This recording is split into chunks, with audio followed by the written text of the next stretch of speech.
présenter le patron de conception MVVM, Model View View Model. Nous parlerons de l'introduction, nous parlerons un peu d'architecture, nous parlerons des view models, nous ne parlerons pas du view model locator ni de la messagerie qui ne seront pas utilisés dans le cadre de notre projet. MVVM, qu'est-ce que c'est? C'est un patron de conception, un design pattern conçu à l'origine pour les applications de type .NET. MVVM, qu'est-ce que ça veut dire? Ça veut dire modèle, view, view model. MVVM permet une séparation entre la logique des données et la manière dont elles sont affichées, un découplage entre les différentes couches. Et puis MVVM s'utilise en masse le principe de data binding. Il existe plusieurs toolkits qui permettent de faire du MVVM. Nous, dans un premier temps, nous le ferons manuellement, c'est important de savoir le faire. Et puis, vous pourrez utiliser, par exemple, le MVVM Lite Toolkit. Il y a pas mal d'implémentations qui traînent sur Internet. Ici, il est facile à installer via un nugget. Alors, petite comparaison rapide entre le MVC, le MVP et le MVVM. Donc, vous avez déjà entendu parler du MVC, du Model View Controller. Ici, sur le schéma, on peut voir que le modèle est exposé à la vue. Et puis, il existe un contrôleur qui va essayer de faire l'interaction entre la view et le modèle. Par exemple, l'ajout de données dans le modèle ou l'ajout de données dans la view. Et puis, les interactions utilisateurs sont implémentées dans le contrôleur. Dans le MVP, qui ressemble, comme vous pouvez le voir, au MVVM, il y a un modèle, un présenteur et une view. Les inputs utilisateurs se font à partir de la view, et pour chacune des vues, il existe un présenteur, et un présenteur est dédié à une seule vue. Dans le modèle MVVM, il existe également des views, il existe des view modèles qui remplacent le présenteur et le modèle.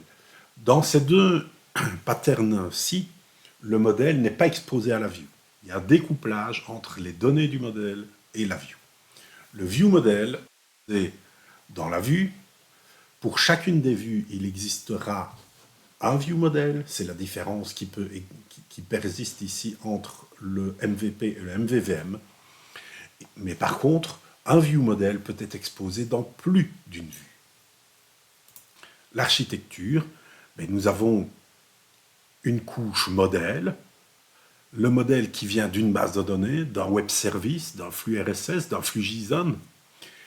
Et puis nous aurons une couche viewModel qui sera composée d'un fichier CS, une vue qui va, elle, être composée d'un fichier XAML et un fichier XAML.cs, c'est-à-dire le code behind. Comme je vous l'ai dit, on essaye d'éviter, autant que faire se peut, de mettre du code dans le code behind. Normalement, il ne doit y avoir qu'une seule ligne, l'initialisation du data context. Nous avons une vue diagramme.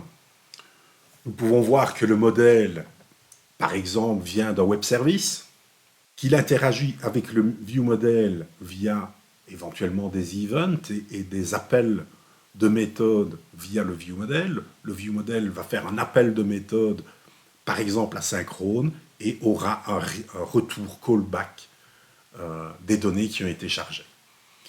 Le viewModel avec la view via le data binding. Nous allons exposer les données via un data binding.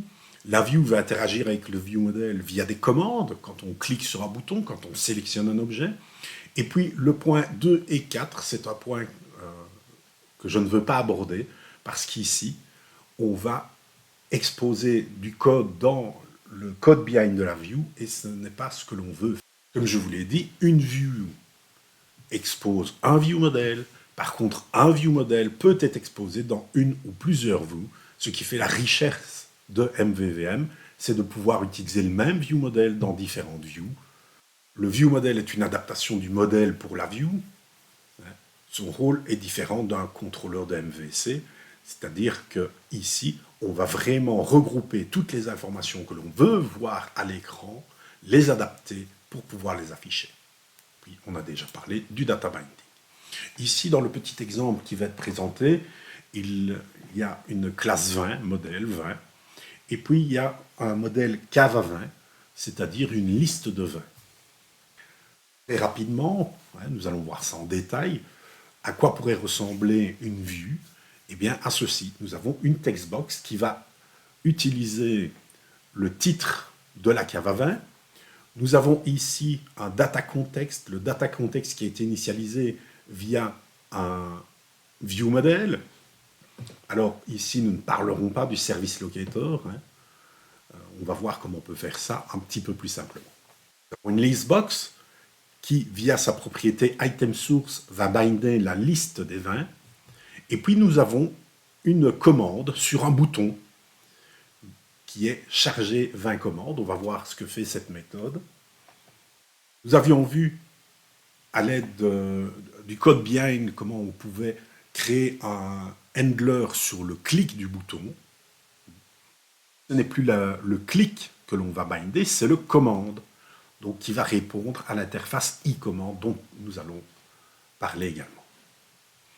Alors à quoi pourrait ressembler le view model? Eh bien, il y a un constructeur qui va créer l'observable collection de vins. C'est un view model. On doit donc exposer des propriétés qui peuvent être observables, donc qui vont implémenter eNotify Property Change. L'observable collection, c'est une collection qui existe déjà de base dans le framework. Nous allons utiliser pour la propriété titre le eNotify Property Change. Nous n'allons pas l'implémenter directement. D'ailleurs, nous n'héritons pas de eNotify Property Change, nous héritons de ViewModel base. Donc, le main ViewModel hérite de ViewModel base qui hérite lui-même de Observable Object que l'on peut retrouver dans le MVVM Lite Toolkit, ici dans l'exemple qui est installé via un nugget. Et le Observable Object, que fait-il? Il implémente simplement le eNotify Property Change. Le ViewModel base nous met à disposition son comportement. Son comportement, quel est-il? Le Raise Property Change qui est ici.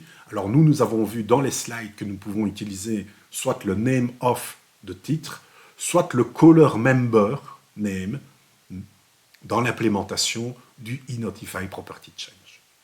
Nous avons notre Observable Collection de vins. Nous avons une commande qui est déclarée avec un e-commande, chargé 20 commandes. Et le e-commande, qui est ici, va faire appel à un relais commande. Donc on va instancier un relais commande avec la méthode chargé 20. Le relay commande, il vient également de MVVM Lite. Nous verrons comment on peut implémenter nous-mêmes un délégué de commande, un relay commande. Le ViewModel base, c'est le nom que lui a donné le MVVM Lite Toolkit. On pourrait avoir des commandes, on peut le voir dans la littérature avec des délégués de commandes, des relais commandes, des relais commandes génériques, etc. Il s'agit ni plus ni moins d'une implémentation de l'interface e-command. Et puis le e-command, que fait-il? Il prend en paramètre le nom d'une méthode qui est chargé 20. Et chargé 20, que va-t-elle faire? Ici, on imagine qu'il existe un web service qui va nous permettre de récupérer simplement une liste de vins. ViewModel, il contient des données de la vue et permet de faire abstraction de la façon dont elles sont présentées à l'utilisateur. On ne sait pas si c'est une listbox, une combo box. Nous avons juste des propriétés de type string, propriétés de type observable collection, qui vont pouvoir être exposées dans la view. Les commandes également, on ne sait pas si une commande est liée à un bouton, à un menu déroulant. Le ViewModel, il contient les actions principales, les actions métiers de la view. C'est ici que nous allons mettre l'intelligence de l'application. Le ViewModel, il va pouvoir interagir directement sur les données qui lui sont propres. Et les données, elles seront mises à jour directement et affichées à l'utilisateur. Nous ne parlerons pas des tests unitaires dans ce cas-ci, mais à quoi peut bien servir l'implémentation MVVM?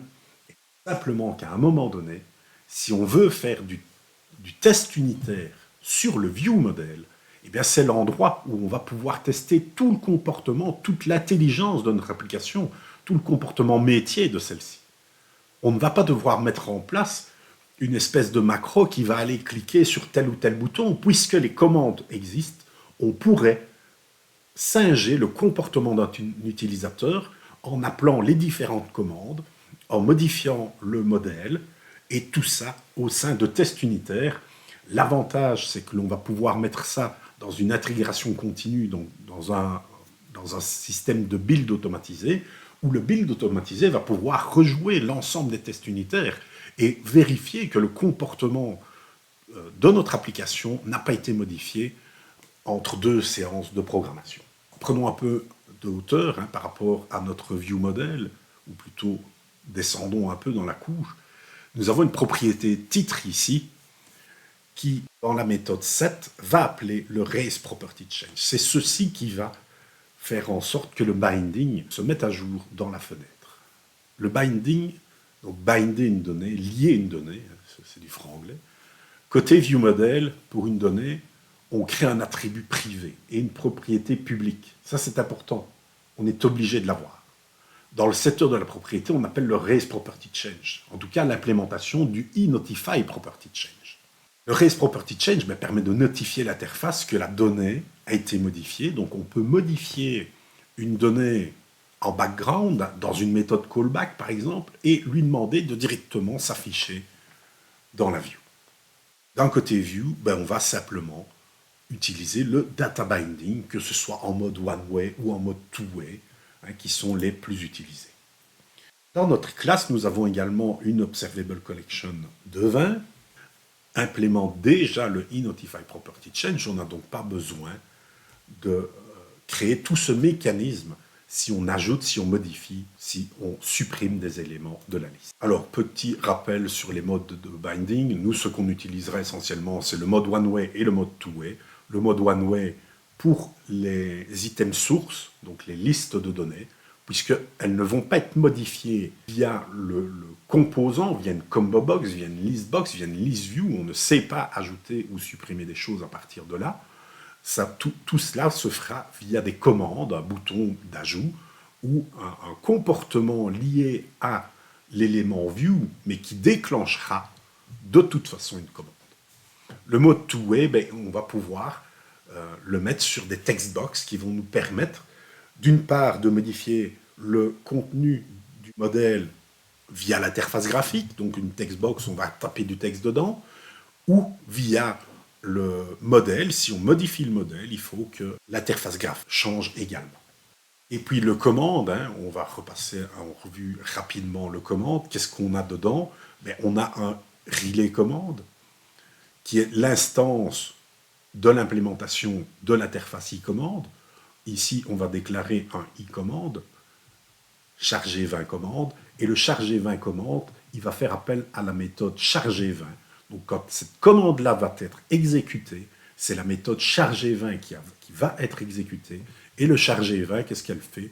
Elle fait appel à un pseudo-service, un web service, qui va charger la liste des 20, et puis qui va rajouter, pour chacun des 20 que nous avons récupéré du web service, on va l'ajouter dans notre observable collection.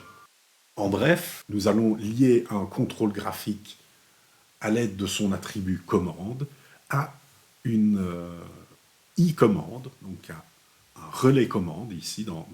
Et dans le view model, le relay commande, le e-commande, va être lié à une méthode qui se trouve dans le view model et qui va pouvoir exécuter du code. Nous en parlerons un peu plus tard, mais il est possible de passer des paramètres à une implémentation de e-commande, ce qui nous permettrait d'utiliser la même commande pour plusieurs boutons, par exemple. Et puis ici, il existe une implémentation du relay commande qui prend un paramètre générique de type T. Et puis nous en resterons là pour cette présentation. Il est possible d'aller la retrouver sur le web, mais elle n'est pas nécessairement intéressante. Maintenant, sauter dans le vif du sujet, prendre un exemple et le décortiquer.